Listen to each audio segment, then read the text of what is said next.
Theo and Malachi, Chapter 5, Breaking the Pattern. There was a rhythm to the ranch. Every day began with Mrs. Peterson banging the side of a metal bowl with a wooden spoon, the sound oddly domestic and militaristic at the same time. Raphael called it breakfast jazz. Theo called it alarm trauma. Either way, by the third clang, everyone was up.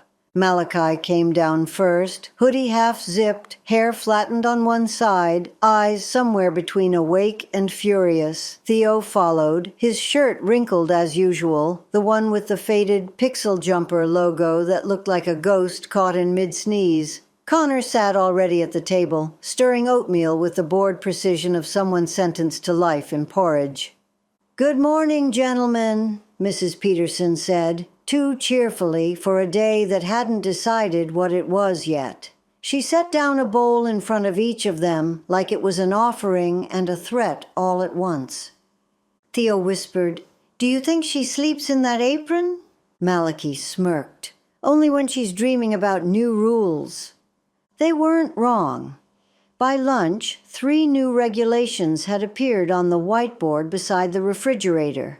No humming during chores, no wrestling videos before group therapy, no cherry soda after 9 p.m.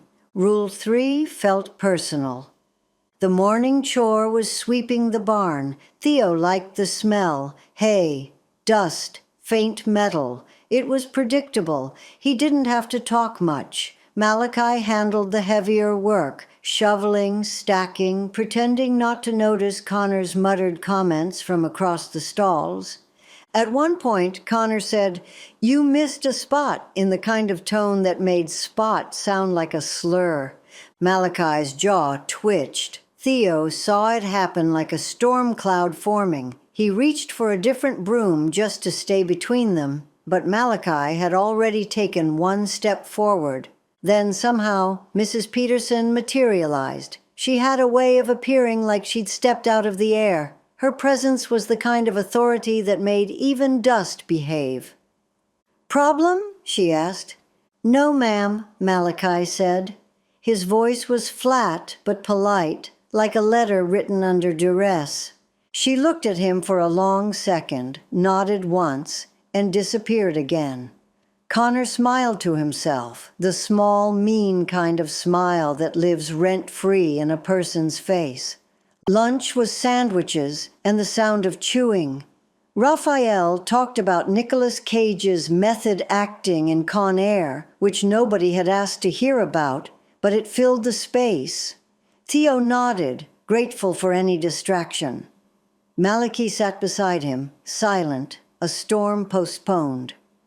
After lunch came social hour, a phrase that made Theo want to leave his own body. It meant board games and forced conversation, with Mr. Peterson presiding like a friendly warden.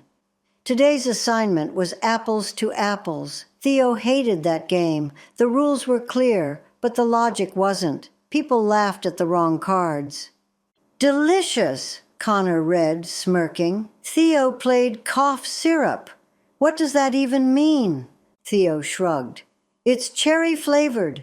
Mrs. Peterson smiled kindly. "That's creative thinking, Theo."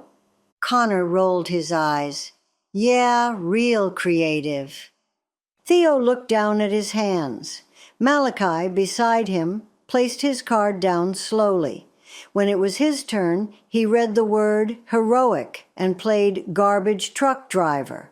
When Connor scoffed, Malachi just said, "Someone's got to clean up after people like you." And that was that. The silence that followed wasn't awkward. It was respect wrapped in surprise. By evening, the ranch settled into its quiet hum again. Dinner, dishes, check-in circle. Everyone shared one positive from the day. Raphael said, "I didn't spill anything on myself." Connor said, "I followed the rules." Theo said, "I like the sound the wind makes in the barn rafters." Malachi hesitated, then said, "I didn't hit anyone." Mrs. Peterson wrote something in her notebook, probably progress. Afterward, They had an hour of independent time, which meant pretending to journal while secretly doing something else. Theo sat at the table, doodling volcanoes. Malachi came in quietly and set down 2 cans of cherry soda. "They can't ban everything," he said. Theo smiled. "It's not after 9 yet." They drank slowly, like conspirators. The fizz made a soft, whispering sound. Theo traced condensation rings on the wood and thought about how Malachi's knuckles still looked tense, even when he was calm.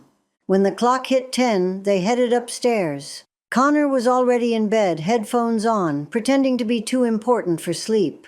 Theo's room was across the hall from Malachi's. He stood in the doorway for a moment. "Hey," he said quietly. "Thanks for earlier." Malachi shrugged. "For what?" "For not, hitting him." Malachi smirked. "Don't thank me yet." "Tomorrow's another day." Theo laughed softly. It was the kind of laugh that surprised even him. Not loud, not nervous, just real. "Good night, Mal," he said. "Night, Theo." That night, Theo dreamed about the barn. He was sweeping again, but every stroke of the broom revealed something buried. Soda cans, chess pieces, even the little red scarf Raphael sometimes wore. He didn't know what it meant, only that he kept sweeping, the pile growing larger, stranger, until Mrs. Peterson's voice echoed from somewhere unseen. "Don't stop now, dear. You're making progress." When he woke up, his room was still dark, but he could hear the faint sound of footsteps downstairs, careful, soft, like someone moving through a dream that wasn't theirs. He rolled over and smiled to himself, not sure why. Maybe because the rhythm of the ranch had shifted just slightly. Maybe because for once he wasn't the only one awake in the dark. Would you like me to make the anime-style cover for this chapter next, showing Theo and Malachi in the barn at night with the cherry soda cans between them?